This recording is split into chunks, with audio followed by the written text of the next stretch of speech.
Hi friends, Jessica ஆகாஷ்க்கு lunch pack பண்றதுக்காக இன்னைக்கு ஒரு பெரிய மெனுவே வச்சிருந்தேன். எழுமுனதோ லேட் இருந்தாலும் பிளான் பண்ண மெனுவை சூப்பரா முடிச்சிட்டேன். என்ன ரெடி பண்ணி சொல்லி பார்க்கலாமா? பிரேக்ஃபாஸ்ட் ஸ்நாக்ஸ் ரெண்டுக்காகவும் நேத்து நைட்டே நிலக்கடலையும் கருப்பு கவுனி அரிசியும் ஊற வச்சுட்டேன். ஃபர்ஸ்ட் பிரேக்ஃபாஸ்ட் ஊற வச்சு கருப்பு கவுனி அரிசியை ஒண்ணு பாதியமா உடைச்சு அதை குக்கர்லயும் சேர்த்து வேகிற அளவுக்கு தண்ணியும் விட்டு குக்கரை மூடி ஒரு 4 விசில் வச்சு எடுத்துருதேன். ஸ்டீம் போன பிறகு குக்கரையும் ஓபன் பண்ணி நல்லா மிக்ஸ் பண்ணி விட்டு ஆறவும் விட்டுருதேன். ஸ்நாக்ஸ்க்காக ஊற வச்சிருந்த கடலைய நல்லா அலசிட்டு குக்கர்லயும் சேர்த்து அது வேகிற அளவுக்கு தண்ணியும் உப்பும் சேர்த்து ஒரு 3 விசில் வர அளவுக்கு வச்சிருந்தேன். 3 விசிலுக்கு அப்புறம் ஸ்டீம் போன பிறகு குக்கரையும் ஓபன் பண்ணா கடலை நல்லாவே வந்திருக்கு. இருக்கிற தண்ணியை வடிச்சு எடுத்து துருவி வச்சிருக்கிற தேங்காய் பூவையும் உள்ள சேர்த்து நல்லா மிக்ஸ் பண்ணி எடுத்துருதேன். ரொம்ப சிம்பிளா டேஸ்டான ஸ்நாக்ஸும் ரெடி. லஞ்சுக்கு தயிர் சோறு தான் கேட்டிருக்காங்க.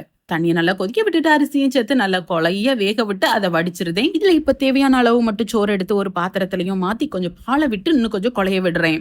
நல்லா குக்கான பிறகு ஆஃப் பண்ணி கொஞ்சம் பட்டர் சேர்த்து மிக்ஸ் பண்ணி ஆற விட்டுறேன். இது கூட தொட்டுக்கிட்டதுக்கு 2 கூட்டு ரெடி பண்ண போறேன். ஃபர்ஸ்ட் ஃபிஷ் இன்னைக்கு வாங்கி இருக்குது. சீலா மீன் நல்லா ஃப்ரெஷ்ஷாவும் கிடைச்சிருக்கு. கட் பண்ணியும் கொண்டுட்டு வந்திருக்காங்க. அலசி மட்டும் எடுத்திருக்கேன். இதுல 1 கிலோ மீனுங்கிறதுனால 1/2 கிலோ கொஞ்சம் முள்ளுள்ளதை மட்டும் குழம்புக்காக எடுத்து வச்சுட்டு மீதி இருக்கிற சாஃப்டான பீஸுகள்ல மசாலா போடுறேன். மஞ்சப்பொடி, ஜீரகம், மிளகு, பூண்டு, வத்தல், புளி, உப்பு, கருவேப்பிலை இதுல தண்ணி சேர்க்காம நல்லா பொடிச்சு எடுத்து மீன்லயும் நல்லா மிக்ஸ் பண்ணி ஒரு 15 நிமிஷம் ஓரமா வச்சுட்டு நல்லா சூடா இருக்கிற தேங்காய் எண்ணெயிலையும் பொரிச்சு எடுக்கேன். இந்த மசாலாக்கள் கொஞ்சம் சிம்பிளா தெரியலாம். மீன் பொரிச்ச பிறகும் வெள்ளையா தெரியலாம். ஆனா நல்ல பிளேவரா இருக்கும். நல்ல துண்டு மீனெல்லாம் வாங்கும் போது இதே மாதிரி மசாலா வச்சு பொரிச்சிங்கன்னா சூப்பரா இருக்கும். ட்ரை பண்ணி பாருங்க. இப்ப ஃபிஷ் ஃப்ரையும் ரெடி. பேண்ட்ரியில எம்டியா இருக்கிற பாக்ஸ் எல்லாமே ரீஃபில் பண்றது ஒரு பெரிய சாட்டிஸ்பேக்ஷன். இந்த மாசம் மொத்தமா ஜாமா வாங்கல. அப்பப்ப கொஞ்சம் கொஞ்சமா தேவைகளை பொறுத்து தான் வாங்கிட்டு இருக்கேன். ஃபில் பண்ணத பேண்ட்ரியிலயும் எடுத்து வச்சுட்டேன். நெக்ஸ்ட் தயிர் சாதத்துக்கு கூட தொட்டுக்கிட்டதுக்கு ஒரு கூட்டு ரெடி பண்ண போறோம். ஃபர்ஸ்ட் கடலைப்பருப்பை கொஞ்சமா ஊற வச்சிருந்தேன். கொடிக்காய்கறியான பொடலங்காவை நல்லா தோலை ஃபுல்லும் இழைச்சு எடுத்துருந்தேன். 2 கட் பண்ணி உள்ள இருக்க சீடையும்